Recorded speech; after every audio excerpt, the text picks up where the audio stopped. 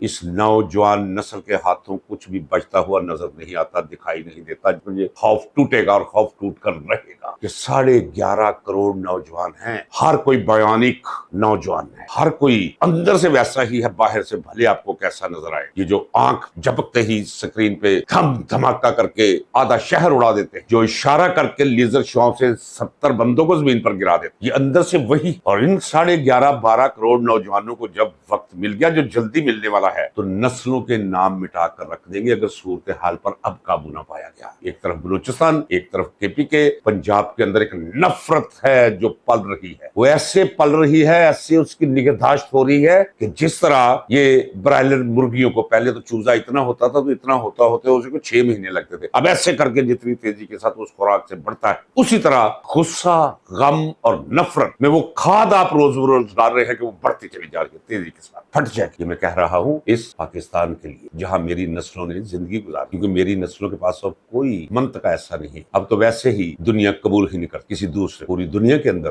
اب یہ وبا چلنے والی ہے کہ بدیشیوں کا کسی کا کان کٹا ہوگا، کسی کا ناک کٹا ہوگا، کسی کی گردن کٹی ہوگی۔ یہ سلسلہ شروع ہونے والا ہے اگلی دہائی کے اندر۔ یہی رہنا ہے، یہی رہنا چاہیے، لیکن اس جگہ کو محفوظ کرنا ہمارا کام۔ ہم جو حصہ ڈال سکتے ہیں، جو قیمت ادا کر سکتے ہیں اس کی، ہمیں وہ قیمت ادا کرنی چاہیے، اس میں پول کرنا چاہیے ہمیں۔ یہی سمجھ لیجئے کہ اس پاکستان کے لیے جہاں میری نسلوں نے زندگی گزارنا ہے، اس کی حفاظت کے لیے یہ میں اپنا حصہ ڈال رہا ہوں، جو روز کیمرے کے سامنے آ کر بیٹھ جاتا ہوں۔ اور بہت سے کام اس کی وجہ سے میرے پیچھے جا رہے ہیں، اور اگر میں دیکھوں تو مجھے معاشی طور پر بہت بڑا نقصان ہو رہا ہے، لوگوں کو فائدہ ہوتا ہو، بہت بڑا نقصان، اللہ کی ذات کو گواہ کر کے کہتا، لیکن وہ نقصان قبول کرتا چلا اور لگا ہوا اور کچھ نہیں، چلے تو جانا ہے اس دنیا نے، ہر ایک نے، کل علیہ فان، ہر شے فانی، اور وقت گزرتے پتہ نہیں چلتا۔ کم از کم تاریخ کے اس اہم موڑ پہ یہ ریکارڈ تو چھوڑ جاؤں گا آنے والی نسلوں کے لیے، اپنی نسلوں کے لیے، پاکستان کے لوگوں کے لیے، کہ جب سنگ میل یہ تھا تو اس کے پاس کھڑے ہو کر ایک نحیف سی آواز میری بھی نکل رہی، اور وہ کیا تھی؟ اسی کیا تھی سے میری ذات اور میں نے جتنا عرصہ گزارا ہے جیلوں، قلعوں، پھانسی گھاٹ، ایک سیاسی کارکن کی ہے، سیاسی اختلاف کی وجہ اپنے نظریات پر قائم رہنے کے بدلے میں جو میں نے عزیزتیں، مصیبتیں سہی اور سزائے موت تک گیا، اول سے لے کر آخری دم تک، کم از کم یہ تو رہے گا کہ کوئی بندہ اپنے موقف پہ قائم رہا ہے۔ اس نے نہ زندگی میں کبھی پارٹی دیکھی ہے، نہ کبھی کسی لیڈر کو دیکھا ہے، اس نے نہ اپنے غم دیکھے ہیں، نہ اپنے پر ہونے والی زیادتیاں دیکھی ہیں، لیکن جب بھی یہ دیکھا ہے کہ ملک کے ساتھ کچھ لوگ طاقت کے زور پہ برا کرنے کی ڈھیل لے گئے ہیں، تو وہاں آ کر میں کھڑا ہوں۔ اور پھر میں نے یہ نہیں دیکھا کہ اپنے اس شخص کے ساتھ کھڑا ہوا ہوں جس نے ماضی میں میرے مسام پر ظلم کے پہاڑ توڑے، بھول گیا اپنے ملک کے لیے، اپنے وطن کے، اپنے نظریات کے لیے، اپنے سٹینڈ کے لیے۔ آج بھی وہی کچھ کر رہا ہوں۔ کیا لینا مجھے عمران خان سے؟ مجھے کوئی لینا، لیکن میں سمجھتا ہوں کہ یہ شخص ہے جو مقبول ہے، لوگ جس کی آواز پہ کان دھرتے ہیں، اور وہ سچا بھی ہے، اندر سے پاک صاف ہے، انٹرنیشنل سطح پہ اس کی ایک پہچان ہے، اس کا ایک تصور ہے، ایک کانفیڈنس ہے اس کے اندر، ایک ضد ہے، ایک ہٹ ہے، موقع پہ ڈٹ جانے اور کسی صورت اسے سرے منہ انحراف نہ کرنے کی صلاحیت اللہ نے اسے دے رکھی، ویژن بھی ہے، ملک اور قوم کی بہتری کے لیے کچھ نہ کچھ کر جانے کا ایک پاگل پن ہے اس کے اندر، پاگل پن، اسی پاگل پن کی دین خدا اس سے کوئی کام لے گا۔ وہ پاگل پن کے اس مقام پہ، اس بلند سطح پہ کھڑا ہے جہاں فطرت ہتھیار ڈال دیتی ہے اور بندے کے ساتھ چل پڑتی ہے اس کے مقاصد پورے کروانے کے لیے۔ اس لیے میں عمران خان کو سمجھتا ہوں کہ وہ پاکستان کا وہ پاکستان کی امید ہے۔ انہیں عمران خان کو ان کے بالمقابل دیکھ یہ ایک طرف بول براز ہو اور اس کا موازنہ گلاب کے تازہ پھول سے کرنا، یہ موازنہ کرنے والے پہ بھی تو تفی ہونی چاہیے، لہٰذا کوئی موازنہ نہیں اس گند کے ساتھ عمران خان کا۔ یہ گند صاف ہو جائے گا انشاءاللہ العظیم، بہت جلد صاف ہو جائے گا۔ یہ جنہیں آج آپ دیکھ رہے ہیں بڑے طاقتور اور آپ بھی خوف کھا رہے ہیں، یہ آپ کو دھویں کی طرف تحلیل ہوتے اور غائب ہوتے ہوئے دکھائی کہ جتنے پار کاریڈورز میں آپ لوگوں کو دیکھ رہے ہیں جہالت اس وقت پریویل کر، یہ ٹٹر کرنے والے لوگ دیکھیں، اتنے چھوٹے، اتنے سطحی، اتنا کم ظرف عہد ہے جس میں میں سانس لے رہا ہوں جب دیکھتا ہوں ادھر۔ لیکن یہ سزا اب زیادہ نہیں رہا، اس سزا کا عرصہ ختم ہونے، میرا یقین ہے کہ پاکستان کی سیاسی صورتحال بھی بدلنے والی ہے، معاشی بھی بدلے گی۔ جس دن پاکستان کی سیاست سے جھوٹ بولنے کا عمل ختم ہو گیا، سچ بھلے کڑوا ہو، قوم کے ساتھ سچ بولا گیا، تو سمجھ لیجئے کہ اس ملک کی تقدیر سنورنا شروع۔ ابھی کیا ہے؟ ابھی یہ ہے دو ٹکے کے لوگ جو لگے ہوئے ہیں ڈی بی ٹک ٹاکر کو، یہ منصوبہ بابا وہ ایک پرچہ پڑھ کے ٹریننگ کر کے پھر اچھا کیمرہ ادھر مارو، کیمرہ ادھر کرو، کیمرہ ادھر کرو، مجھے ایسے دکھاؤ، مجھے ایسے اور پھر وہ جناب منصوبے آگے اب 100 سے اوپر کراس کرنے والے منصوبے جو روزانہ کے کاغذی منصوبے۔ یہ ایک مذاق ہے، آج کی سیاست مذاق ہے، آپ کے ساتھ بھی اور میرے ساتھ بھی آسمانی مذاق ہے۔ اور دوسرے لفظوں میں یہ بھی سمجھتا ہوں کہ ان لوگوں کی حکمرانی، میرا خیال ہے کہ ان 76 برسوں نے جس نے بھی پاکستان کی دھرتی پر کوئی سیاسی گناہ کیا ہے اور جن لوگوں نے اس گناہ کی سزا بھگتی ہے خاموشی سے، اب یہ اس کی سزا ہے اور بس یہ سزا ختم ہونے کو ہے، یہ میرا دل کہہ رہا ہے، میرا وجدان کہہ رہا ہے۔ ایک بات یاد رکھیے گا ناظرین اکرام، میں بہت کلیئرٹی آف مائنڈ یہ خدا کا ایک تحفہ ہے، مجھے اس نے نواز رکھا ہے۔ اس وقت عمران خان کے ساتھ جو بھی ہو جائے آپ اسے آمین کہہ کر قبول کر لیجئے گا، لیکن ایک خواہش کیجئے گا، دعا کیجئے گا اور زبان سے بھی کہیے گا کہ عمران خان کو ان کے ساتھ کوئی سمجھوتے کی راہ نکالنی نہیں چاہیے۔ اگر عمران خان کے لیے سمجھوتے کی راہ یہ ہو کہ آپ صرف 10 دن باہر نکل کے جلسہ نہیں کریں گے، کسی سے ملیں گے نہیں، عمران خان کو یہ قبول نہیں کرنا۔ عمران خان کو صرف ایک بات کہنی چاہیے کہ عدالتوں پر سے اپنا بھاری بوٹ پرے کر دیں، ان کی کمر میں ٹھونکا ہوا ڈنڈا پرے ہٹا لیں، انہیں آزادی سے کام کرنے دیں، میرے کیسز کو دیکھنے دیں، ان کیسز میں تو ہے ہی نہیں، میں بخشیت وکیل کہہ رہا ہوں ناظرین کرام، تو کل رہائی ہو جائے گی اس کی، ہاں رہائی آج ہو سکتی ہے اس کی، 1 سیکنڈ کے اندر وہ صرف پیغام بھیج دے کہ ٹھیک ہے جی مجھے بنی گالا شفٹ کر دو، تو وہاں میں آپ سے بات کرنے کے لیے تیار ہوں، باقی معاملات وہاں طے کر لیں گے، تو آج رات کو چلا جائے گا، وہ نہیں کرے گا، کٹ جائے گا، کربلا بنا لے گا اپنے لیے، گھوڑے دڑوا لے گا اپنے سر بریدہ لاشے پر، نہیں کرے گا اور نہیں کرنا چاہیے اور نہ آپ کو امید کرنی چاہیے۔ یہ ٹٹر کرنے والے، یہ بدکماش، بدمعاش، یہ سہیل وڑیچ جس کا بک بک سے تنگ آ چکا ہوں میں کہ عمران خان لیڈر نہیں ہے، عمران خان سیاستدان نہیں ہے، وہ پاگل ہے، وہ جنونی ہے۔ فیض نے کہا تھا نا، انہی کے فیض سے بازار عقل روشن ہے، انہی کے فیض سے بازار عقل رونق ہے، جو گاہ گاہ جنو اختیار کرتے رہے۔ یہ جنونیوں کا کام ہے جو دنیا یہاں تک پہنچی ہے۔ ارشمیدس جنونی تھا، ابن خلدون جنونی تھا، نیوٹن جنونی تھا، کوپرنیک جنونی تھا، راجر بیکن جنونی تھا، کہ دنیا یہاں تک پہنچی، انہی کے مجنون پن کی وجہ سے دنیا یہاں تک پہنچی ہے۔ تم جیسے سہیل وڑیچ ماں سوا کھانے کے اور واش روم میں بدبو پھیلانے کے، جن کی زندگی کا مطلب نظر ہی اور کچھ نہیں، اور یہاں پھر پیسوں سے جیبیں بھرنے اور بینک بھرنے، لے گا نا ساتھ جب مرو گے، اللہ زندگی دے خضر جیسی، اسی طرح کی لعنت امیز زندگی ہوگی اگر عمر خضر بھی پالو، خضر کی طرح جیو، لیکن جب بھی جاؤ گے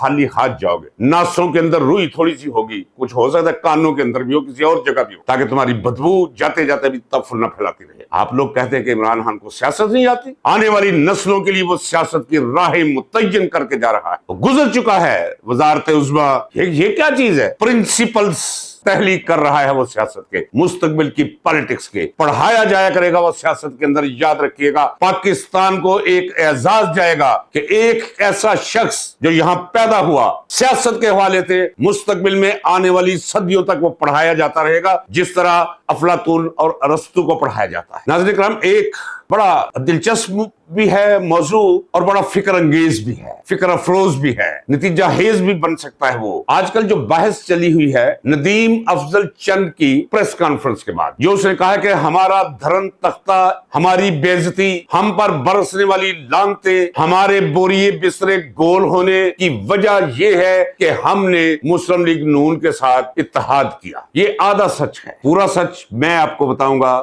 اگلے ولاگ کا انتظار کی، تاکہ پاکستان کی موجودہ اور مستقبل کی سیاست کے حد و حال جس قدر میں سمجھ پایا ہوں میں آپ کے سامنے وہ رکھ سکوں تاکہ آپ بھی اس سے استفادہ کر سکیں۔ ناظرین کرام، زیادہ سے زیادہ سبسکرائب کیجئے اور بیل آئیکن دبانا مت بھولیے اور اسے شیئر بھی کیجئے تاکہ یہ زیادہ سے زیادہ لوگوں تک پہنچے اور جو حملے اس میرے چینل پر ہو رہے ہیں ان کا کچھ سدباب ہو سکے۔ اجازت دیجئے، پاکستان پائندہ باد۔